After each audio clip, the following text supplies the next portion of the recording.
Hi, I'm Nancy Harrington. It's July 16th, 2013, and I'm interviewing Gail Parent on behalf of the Archive of American Television in Beverly Hills, California.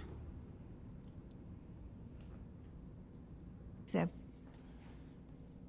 we're going to start with about 10 minutes of background information. So what was your name at birth?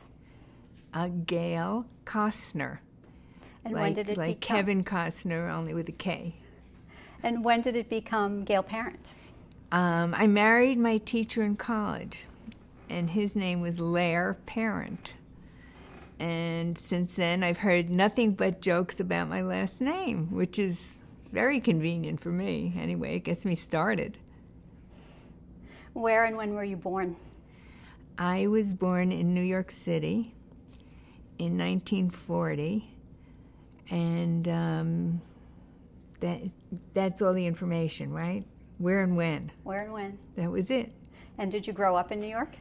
I did for a while, and then we moved to Long Island, and that's where I went to high school. And then the minute I could, I went back to New York. What are your parents' names, and what do they do for a living? My mother's name is Ruth, my father, Theodore. And Theodore Costner was a graduate of Wharton, and he was a Wall Street guy, although he was not a broker.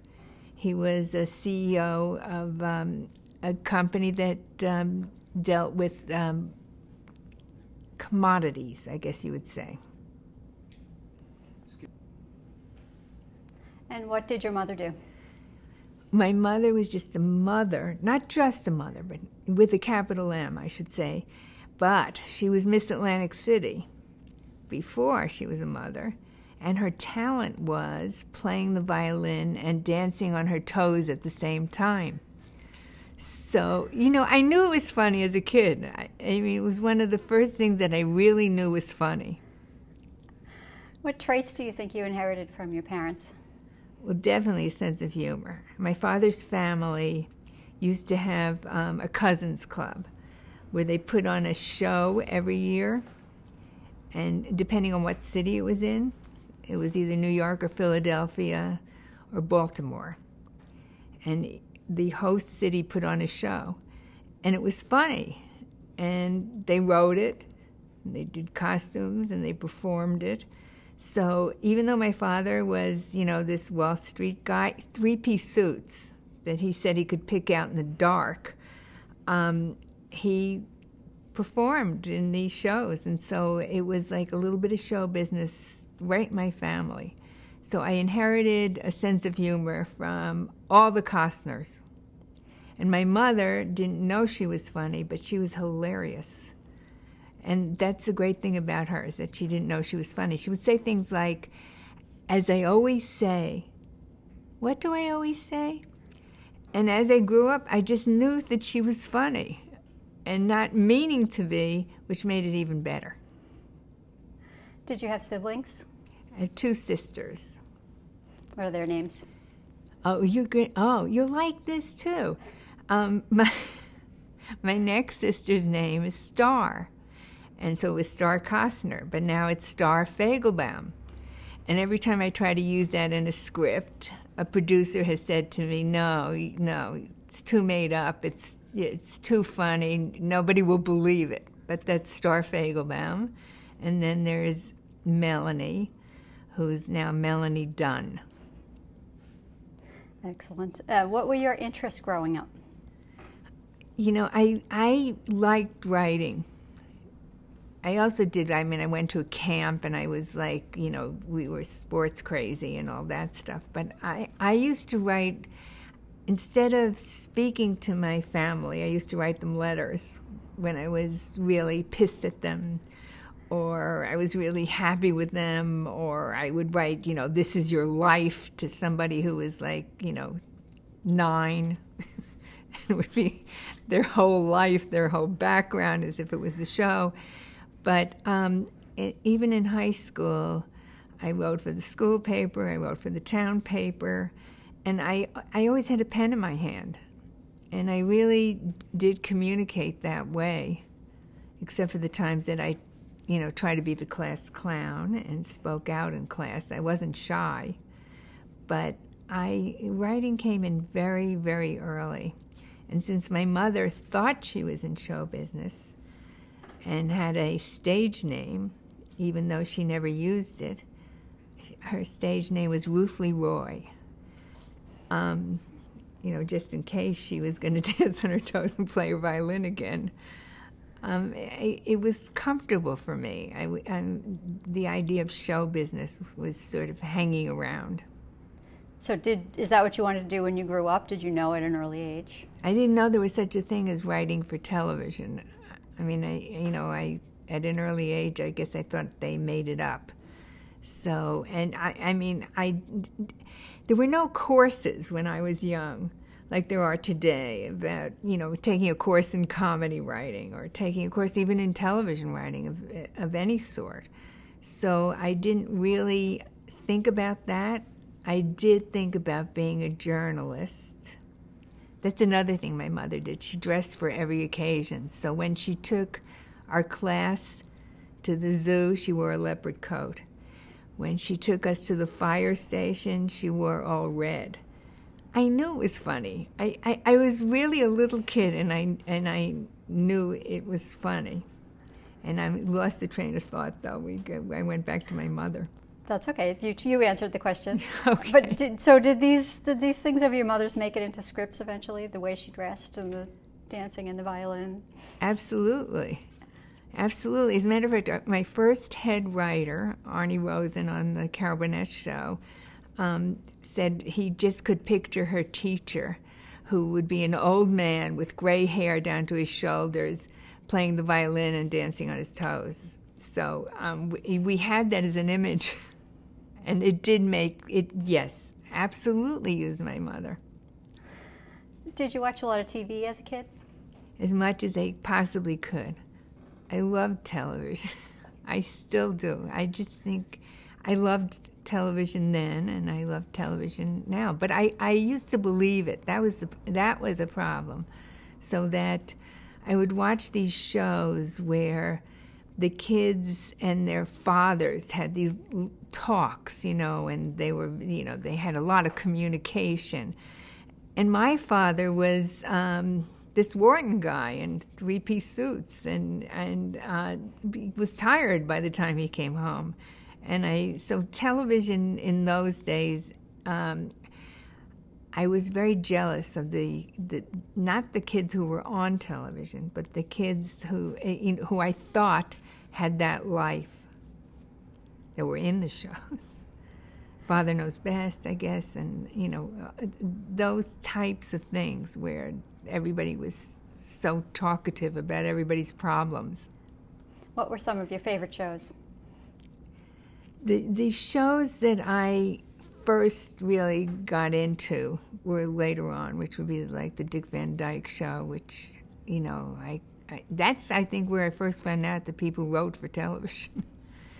And so it was later, but Milton Berle, who I still think is funny.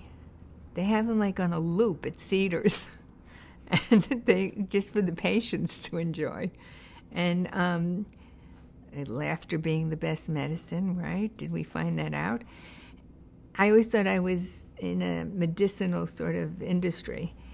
Anyway, Milton Berle, I think that was the first memory of watching television, and it was really true. People went to other people's homes we had a big television set, and people came to watch the Milton Berle show. It was a real event. Uncle Milty. So that I think I was, you were allowed to stay up for. I was pretty young at the time. Where'd you go to college? NYU. And what did you study? I studied English. Again, there was no such thing as, studying writing for television or, we were in the television department and the film. And Martin Scorsese says he remembers me, and I really don't remember him from those days, but I guess he remembers me. No, I'm kidding. but and in the drama department. And that's where my husband taught. Talk about meeting your future partner, Kenny Soames. Kenny and I lived in the same dorm, which is how we met. And I think it was probably the first co-ed dorm ever. And you weren't supposed to get off on different floors, but of course we did. But I mean, we're in a co-ed dorm. They must want us to be together.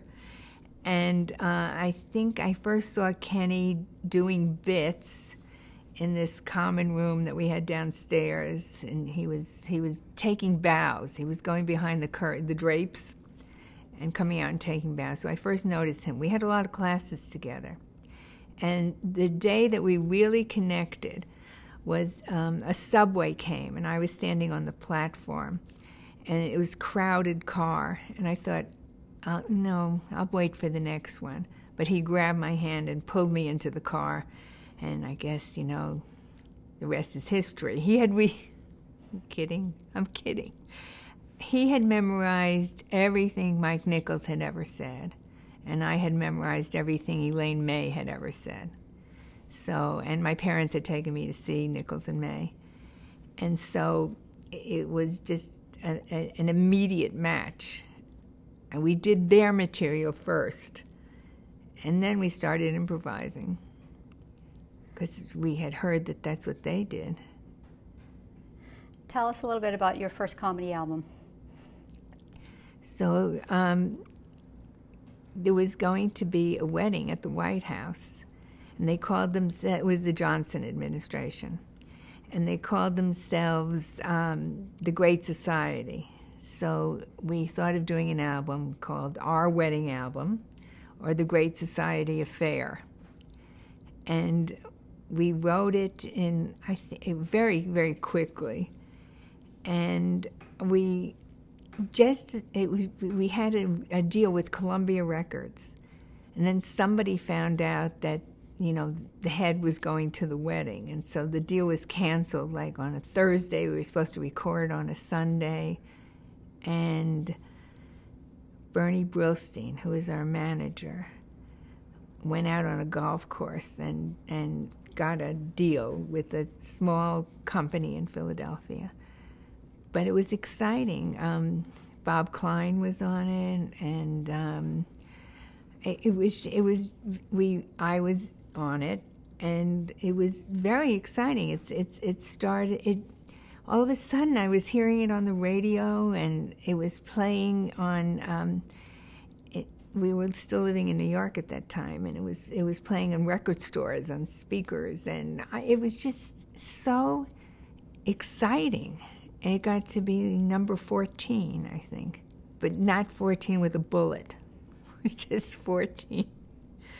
It's amazing that I can remember that and brag about it still. You know. It got to be number 14. It's not like I'm saying I had a number 1 record. But that's what really launched us. And Carol Burnett and Joe Hamilton heard it and asked to meet us, and that's how we got into television. So tell us about that meeting. We went around the corner. She was staying at a hotel in New York, and I don't remember which one, but we went around the corner to a drugstore and bought combs, which is what you do to comb your hair, so that we would look like nice, clean people, and we wouldn't be as if that counted. And we knew that they liked the album already, so that was very encouraging. And we went, we knocked on the hotel room. You know, of course we were there like an hour early, so we circled the block about 17 times. We knocked on the door at the exact minute, and we were going to get on our knees when we saw her. That was the plan. We opened the door, and she was on her knees. I guess she opened the door, but she was on her knees. And there she was. It was Carol Burnett. And we were young. And we were I mean, it was unbelievable. I had directed Once Upon a Mattress in college that she was in. And it was, I couldn't believe it. I just really couldn't believe it. But she made us feel so at home at that very first meeting. And she was so welcoming.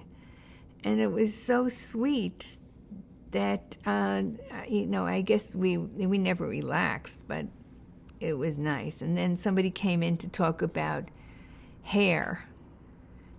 And we were so geared up. We were making jokes. But I think we got like sort of a dirty look. Not from her, but from somebody around there. And we just liked her, and by the time we finished that meeting and went into the hall, it was like, there was like I loved her before I met her, and it seemed impossible that we were in the same room, because even though my mother thought she was in show business, she wasn't. So this is really my first brush with big show business. And how did you find out you got the job? I guess my agent told us. And again, it was very exciting because they were not hiring women to do variety shows in those days. And we had already been turned down because they didn't want a woman in the writer's room. They thought that a woman would inhibit the writing. Like, I can't curse, or I can't, stand on the table and do what they do. And, or at least as if I couldn't make them feel comfortable. And we got turned down a couple of times, and I thought it was I didn't fight it. I thought, oh, okay, yeah, that's a good reason. And then here was Carol willing to give us the job. So it was a really big surprise. We heard from the agent, and it was amazing. Now, the agent happened to be David Geffen. And we had Owen Laster also, who was at the William Morris office. But every time I see David Geffen over these last, 47 years, he has said to me, "I got you your first job." And I say thank you. It's never ending. What were some of those shows that turned you down? I think it was Smothers, and we ended up producing a Smothers show. So, and I don't remember what else, but, a woman, there were 10 variety shows on then, and I think I was the only woman on a staff. And each show had about 10 writers. Our show had 10 writers, and so I was one of 10. I liked it at the time. I wasn't being very, supportive of other women, but I liked it, and I liked the attention that I was getting. Did you have to do press and stuff because you were the only woman? Was there a big story around it? Yes, there was an article in the LA Times that was like, probably the headline was like 1 out of 100, because that's really, really what it was. And I got a lot of attention. What do you think Carol saw in you to give you that chance? Well, I think it was the album. I think that they laughed out loud. I think that's what it takes to be a comedy writer. You've got to hand something in, or show somebody something that makes them laugh out loud. And when I speak to people who want to be comedy writers, I give them that advice. And so that's really why. It was, you either make, it's all so subjective at first, but then, when you get an audience, that's when it's really glorious. Did Carol treat you differently than she did the other writers? No, and we did not have we did not have really close contact all the time. It was run very smoothly, but it was run where the actors and the writers really didn't mingle a lot. And she always came up and said hello and was always very friendly, and they took us out to dinner, you know, I mean, things like that. But it was we didn't have a table read, for example, where the writers attended. So the first time we saw the material, we were on a Monday to Friday schedule. And the first time we saw them sort of perform material was on Wednesday. But we never went down to the stage.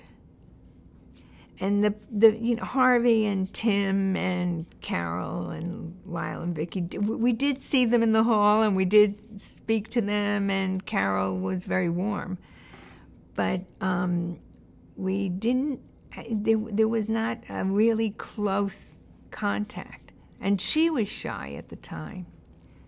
And Arnie Rosen, who was the head writer, was very strict. And so he really kept it that he was the boss of the material. So how was the show described to you when you first got hired? A variety show with sketches, and they hired us to write 6 sketches before the season started. And they were the worst sketches. I don't know what they thought. It was like they were horrible. They were unwieldy. They were like a half an hour long. It was like the boss is coming to dinner and I have green stuff on my face that I can't get off. You know, that was one of them. I can only remember one, but that was one of them. And so they must have, we had a 6-week contract. And they must have thought, well, okay, we only have them for 6 weeks. It's not going to be horrible. But David Geffen made a deal. They thought we'd be fired after 6 weeks. That's how much faith my agents had in us. And so we got the most money the first 6 weeks. And then when we were picked up for the next 7, the money went down. Usually when you get picked up, the money goes up. I mean, everybody knows that. I mean, look at the kids on Friends. I mean, everybody knows the money goes up. And then if we got picked up for the next 13, the money went down again. And I think it went down the whole second year, too. So it wasn't until the 3rd year that we, crawled our way back up, financially at least. But anyway, they were probably thinking we only have them for 6 weeks. It's not going to be terrible. But once the staff came in, and once we really got going and we sort of caught on what a sketch really was, and we probably stopped calling it a skit and started calling it a sketch like they do in real show business, it was much better. And when we worked with other people and we saw really what the length was and what the quality of material was, and we had material right on the first show, so it started to work very quickly. So how did you learn that? I mean, you had never written anything for TV, so you just learned by watching the other writers? Yes. I mean, I learned on the job. As a matter of fact, Kenny said the other day, he was there for 4 years and I was there for 5 years. So he said it was writing college for us. So it was really, yes, we learned by doing, and we learned by Arnie being a really good head writer and saying, no, it can't be 26 pages, go back and give me 13. And I think by the 4th year, we were we were really writing a lot. And of course we had developed some of the departments that kept going, and it was just a great fit. It was so safe after a while. You could say and do anything. We had a little office with no window. It was like they put up some cardboard and put us there. But it worked. It worked. I told my mother I'd be back in 6 weeks, but we never did go back. Did any of the other writers become like a mentor to you? I would say Arnie more than anybody, because it ran like an accounting office. I mean, everybody was like so responsible and so professional, and like you pitched the idea to Arnie. We didn't really have writers' meetings. It was like we went in, and then another team went in, and and you did your own thing. And so I would say that just by getting notes, we figured it out. It was, and it had to be fast that we figured it out, because if not, we were back home. So you mentioned there were 10 other variety shows on at the time. What were some of the other shows on TV at that time period? Well, I'm thinking, I guess at this point it was Sonny and Cher, and the Smothers were on, and I'm trying to remember what else was on, and I don't remember. I just don't. What was the tone of the humor on the show? On Carol, actually, even though she did a lot of broad humor, she loved small humor. She really did, like when we did movie takeoffs, for example, and we did the Joan Crawford one, and she liked small moments. Actually, there was a point where people were cleaning the windows in her office, and she opened the window. They were annoying her. It was a little squeaking, I think. And she opened the window, and with a scissors, she cut the straps. So you had the feeling that the window washers just fell, like 35 stories to their death. But she liked that. I mean, she liked when it was small, surprisingly. So you could do both, actually. I mean, we even did political humor, which is where we came from that album. We did these fireside chats with the Nixon family.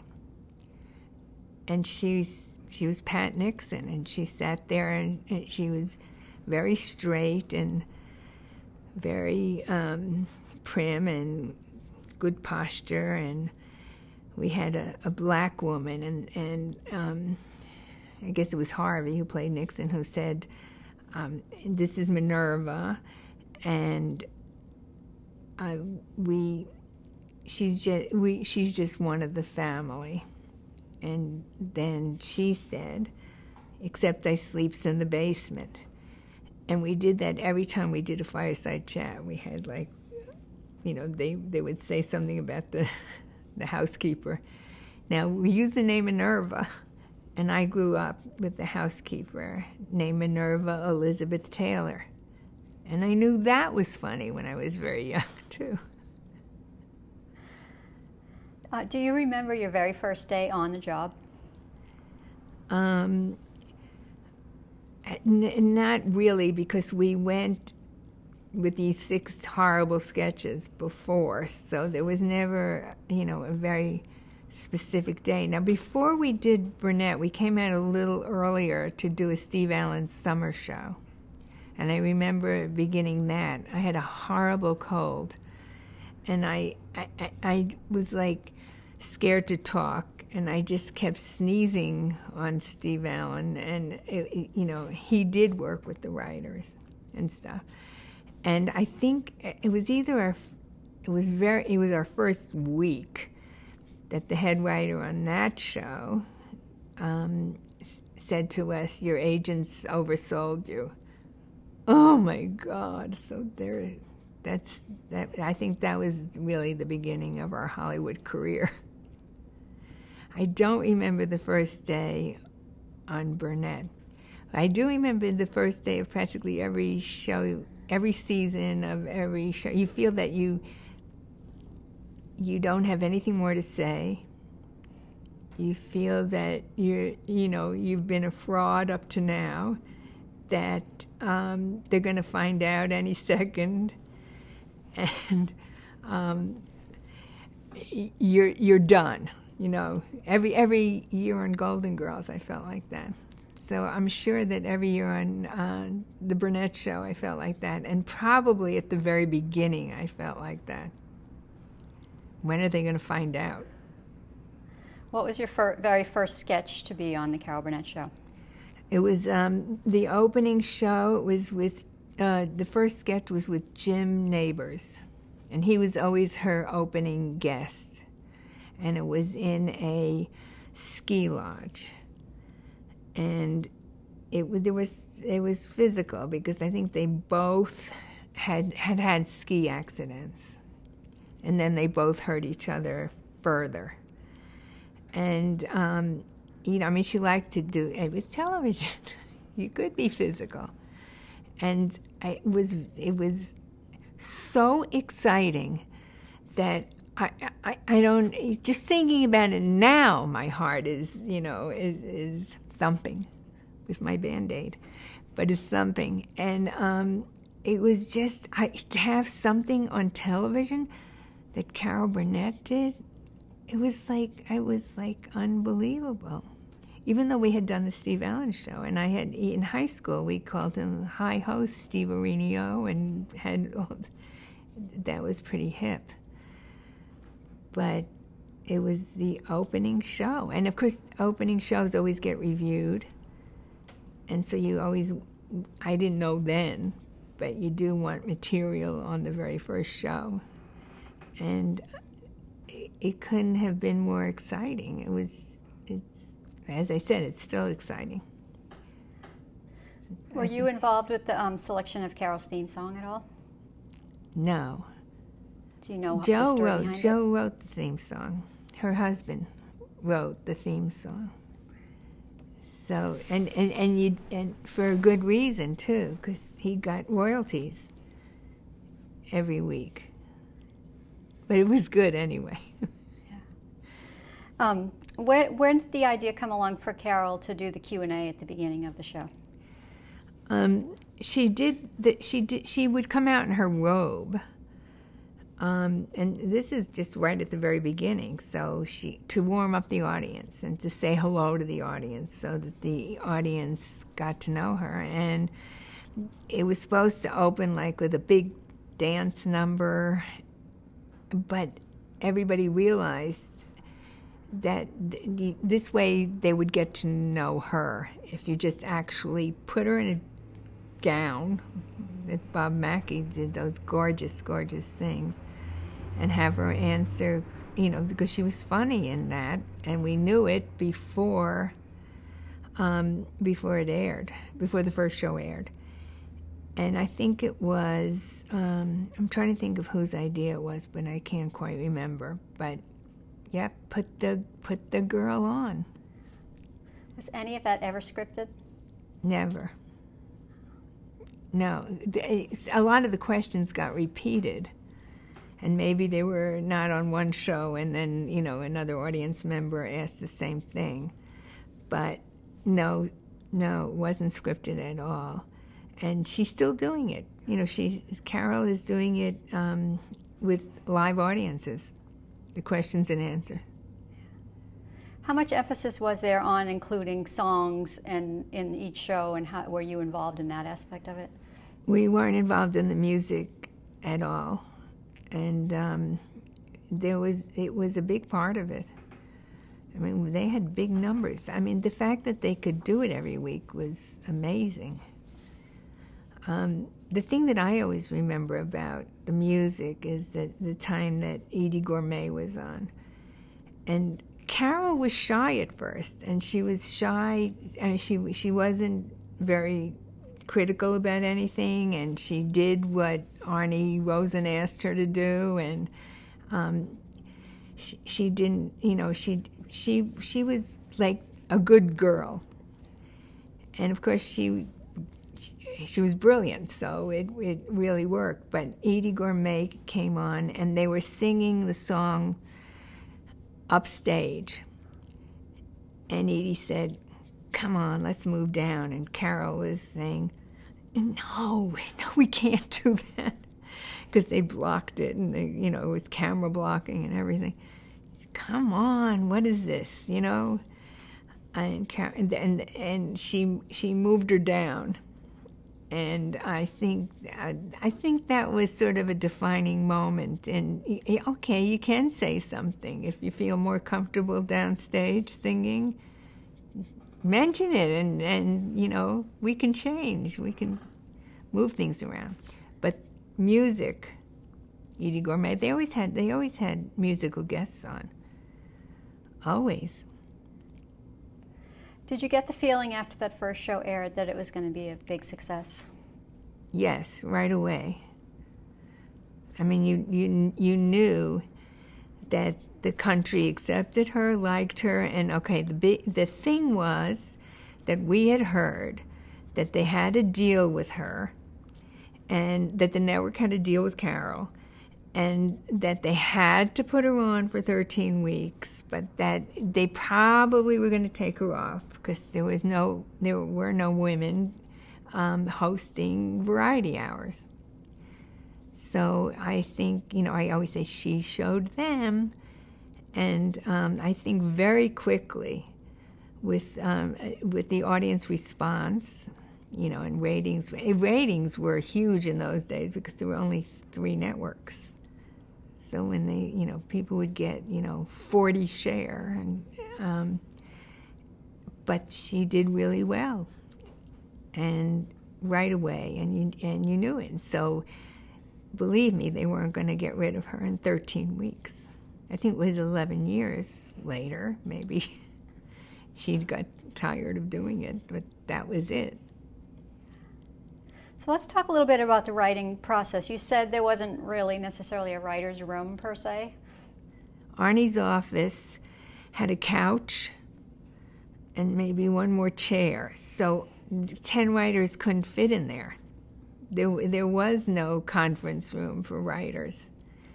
So the writers always like got together at lunch, and they played that game with dollar bills, you know, the poker game that you play with dollar bills.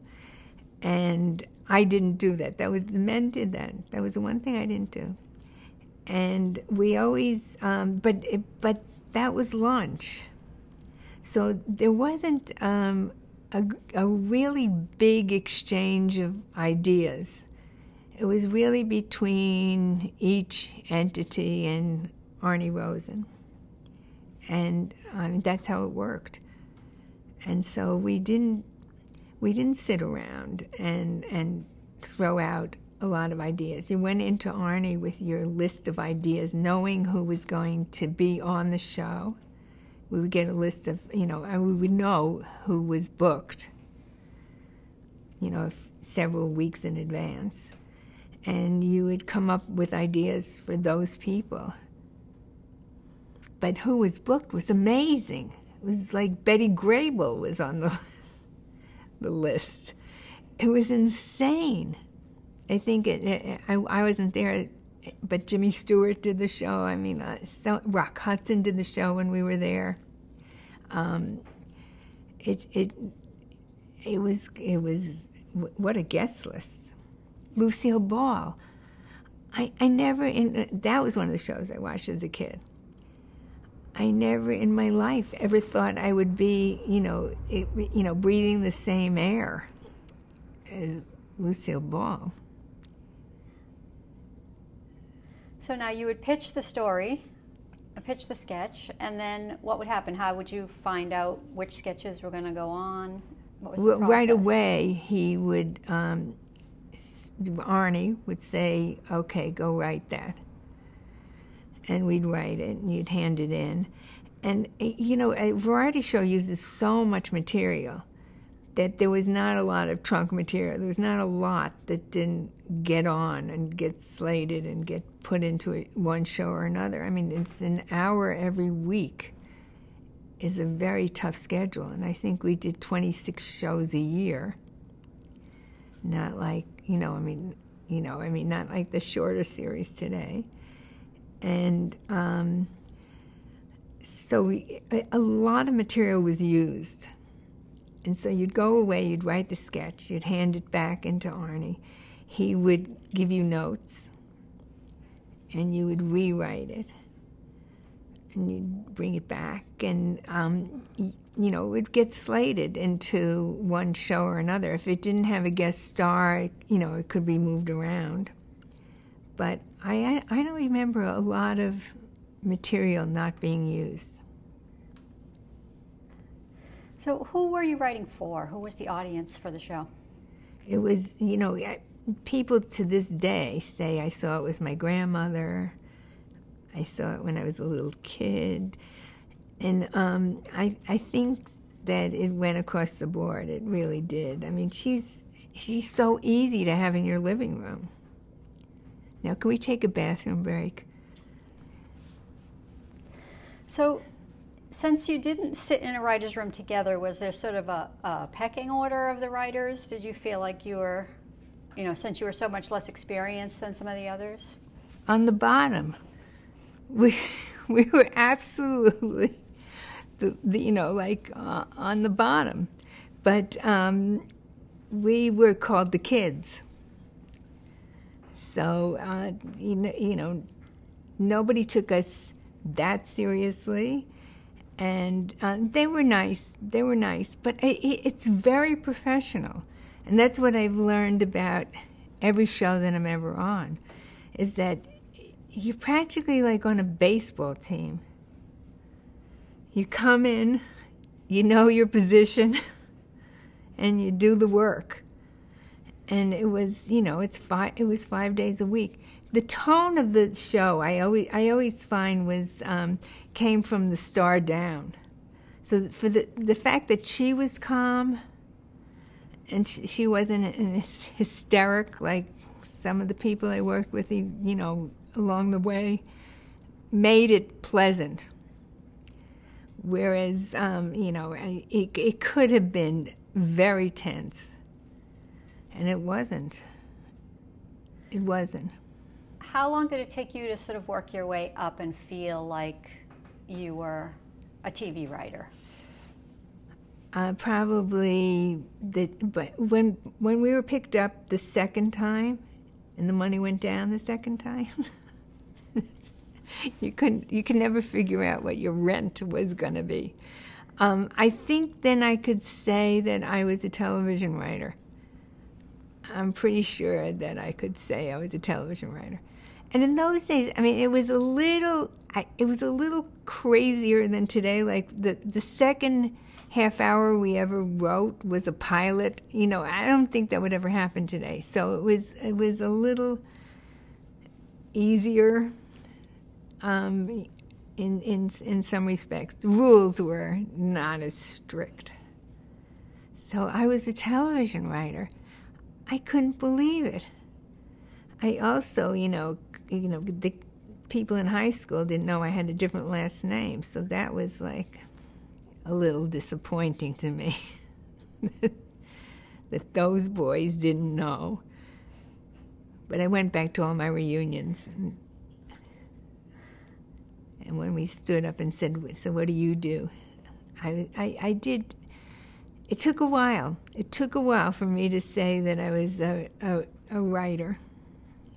And what made you a TV writer, a good TV writer, as opposed to other genres of writing?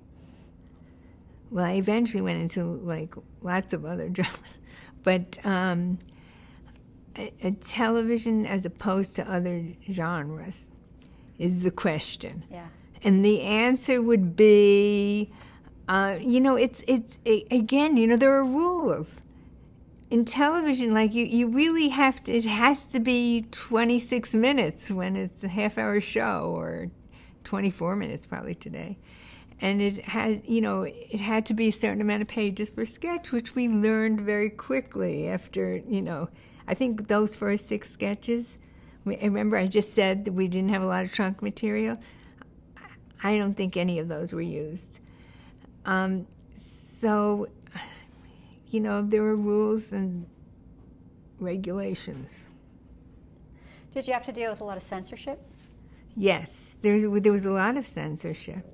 I mean, you can say the word nipple. It makes me laugh because, eventually when I was working for HBO, it would be like, come on, push that envelope. But at the beginning, you just knew that there was a censor around. And I think a friend of mine was doing a show, and he kept looking in the audience at the censor and saying, "Can I say that?" And the person kept saying yes, and it turned out not to be the censor, So it was like somebody giving permission who had nothing to do with giving permission. But you knew what to say and what not to say very quickly. I don't think you could say somebody was a virgin, because that just meant they would eventually have sex. But with Carol again, there's really not any arguments. The Smothers Brothers were taking all the heat, I think, for all 10 variety shows, because they were trying to, they were really pushing it. Whereas we could, like I said, on the Fireside Chats, we could go under the current, and it was with Carol, and we could get things across without being flashy about it, without shoving it down the censors' throats. Were there any subjects that were taboo that you just had to stay away from entirely? Everything. What you see on television today, I don't think really resembles the cleanliness of television then, because even network television today is much edgier. But I think you had a censor in your head. You kind of knew that you couldn't say, although like the word nipple was a shock, but other than that, other things. I think they were always trying to, also with costumes, they were like trying to cover everything up. It didn't matter to us so much. Was there a lot of improv on the show? None. I mean, there was improv in the writing, maybe, with us. But she liked to do the script. She really did. She didn't like when things got off. She didn't even like when they cracked up. And Tim did it, and he was kind of allowed to get other people to really laugh. But she really liked it to go the way it was supposed to go, and to do the script. There was no, it was done word for word. Because you know what writers are like. They argue over whether it's an or a the. And so you're like so disappointed. Oh, I have to tell you one thing. Carol, at the beginning, she was not treated like the biggest star. So her dressing room, all the writers did watch the show together on a closed circuit television. And her dressing room was off that room, and she had to come from the stage, walk through the writer's room and into her dressing room, change her clothes, walk through the writer's room, and out again. So we were constantly seeing her during the show. And even though, there wasn't even any improv between we did it twice on Friday nights. And there wasn't even any rewriting in between, like I did later on, when they, especially with half hours. But it was pretty set. You mentioned the executive producer, Joe Hamilton. Talk a little bit more about working with him. We didn't really work that closely with Joe. He had sort of other functions. He was a really hands-on producer, and Arnie was really the head writer in all capital letters, all capitals, not just H and W. And so we didn't really work very closely with Joe at all. Talk about your working relationship with Kenny. How did you guys split up your writing duties? Kenny and I just made each other laugh all day long. And surprisingly enough, and I think he will admit it, he sat at the typewriter. And I, nails, beautiful, except for one. I tried to get a discount this weekend on my manicure because it was only 9 nails. He sat at the typewriter. I never typed, and I never typed well.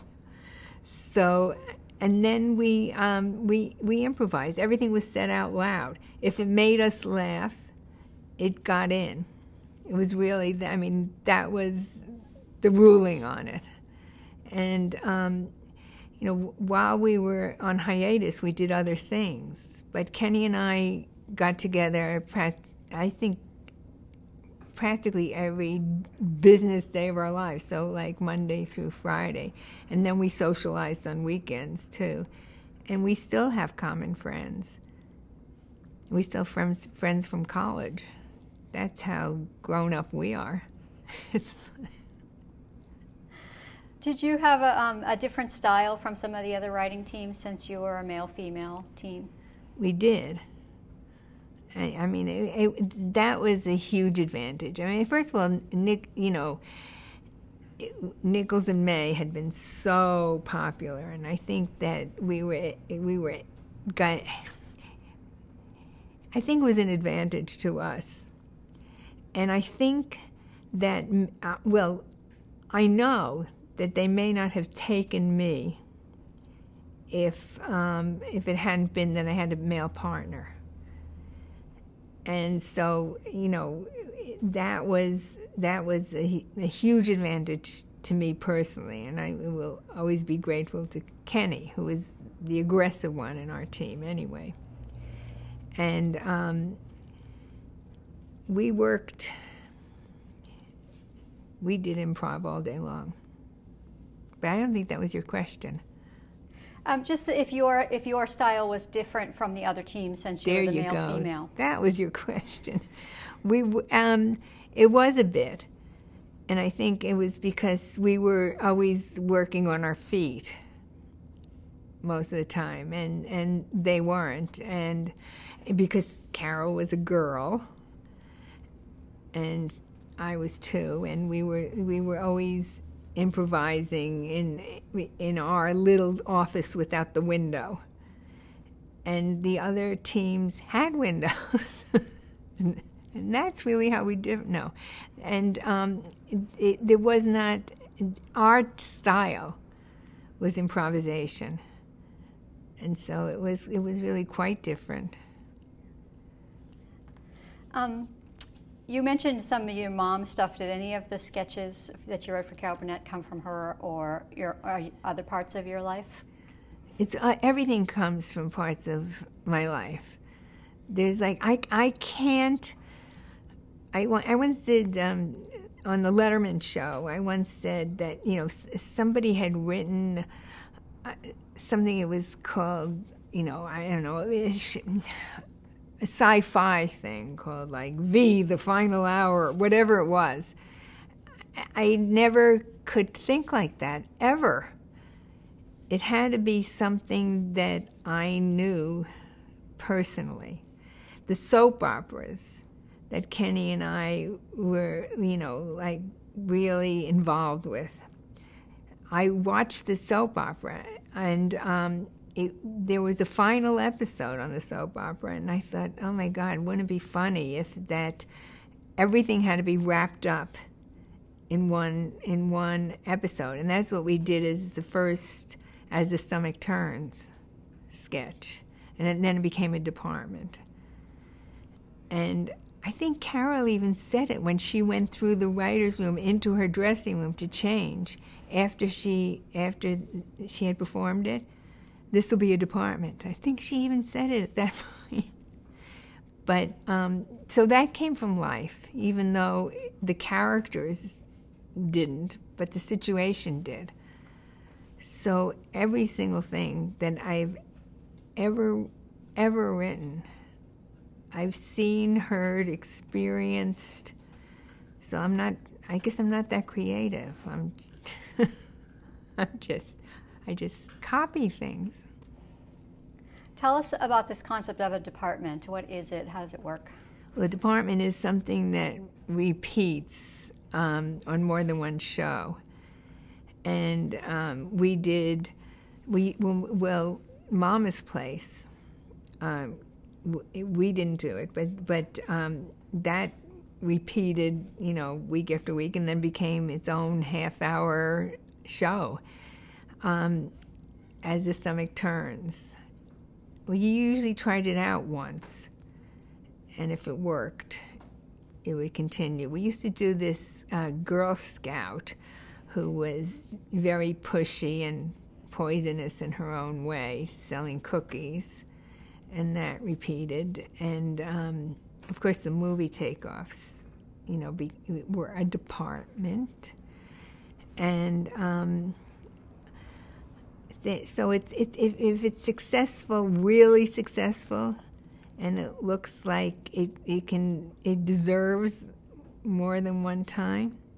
Oh, she did a lot with Tim, with Tim Conway. She did when she was the secretary. I don't remember what it was called, but we didn't do that. But that was repeated.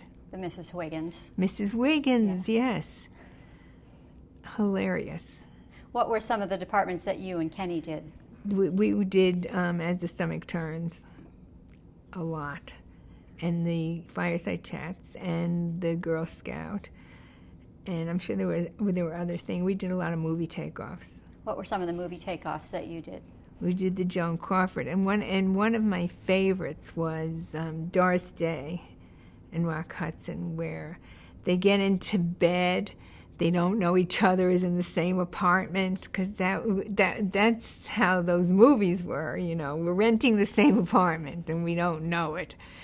But this was, they were getting into bed in this, and she was wearing the top half of the pajamas and he was wearing the bottom half. And that was one of my favorite movie takeoffs. Talk about the concept of having the perfect ending for a Burnett sketch. The perfect ending for a Burnett sketch. Well, we actually had a lot of trouble ending the sketches, because the ending always had to be, it's not like a half hour. So the ending had to be bigger than the rest of it. And unfortunately, and I would say this is like the only negative on the Carol Burnett show, the only ending we could think of was for her to jump out of a window several times. So she had to jump out of windows, and it was like, if we couldn't think of anything else and you couldn't top anything else, we sent her out a window. Excellent. We're going to stop there to change tapes.